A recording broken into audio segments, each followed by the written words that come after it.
I think nature makes it possible to eliminate grief for a while if one has it. And at no time was Dorothy's own grief more deep than when her daughter, her only child, died. But she did not let even that hour pass without sharing her thoughts with all of us.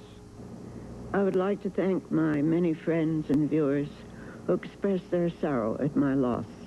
It is irretrievable.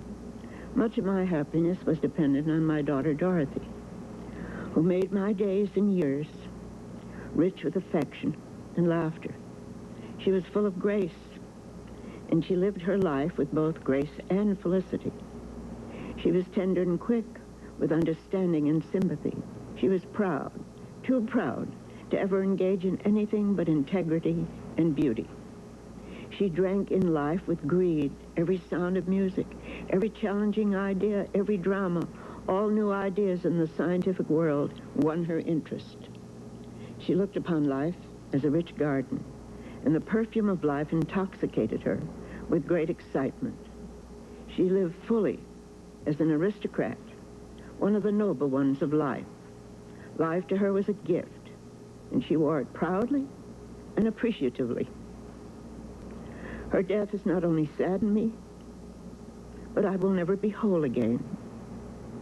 I told her daughter, Hella, my grandchild, that we all have an appointment with God. My daughter received her summons last Monday. I told Hella that her mother now was in heaven, and she was free of all pain, and that someday she and I would join her. She said, "Will you be there?" I nodded. "And will God make you young again? Will my mother be without pain? And when I go to meet her, will I walk without braces and crutches?" She reflected and then asked, "How did my mother get to heaven?" "God sent a messenger," I responded. "We all have our appointment in Sumatra. My daughter's was too soon, and I'm left with an enormous loneliness." But while she lived, she graced life.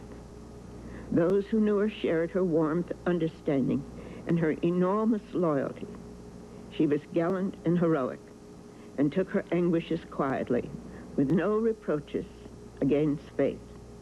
A true aristocrat of the spirit.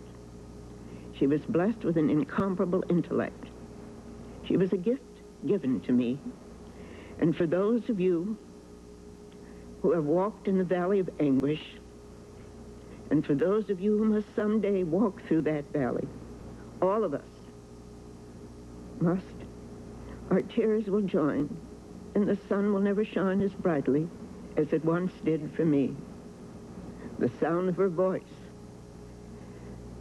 the music of her laughter, are all denied to me.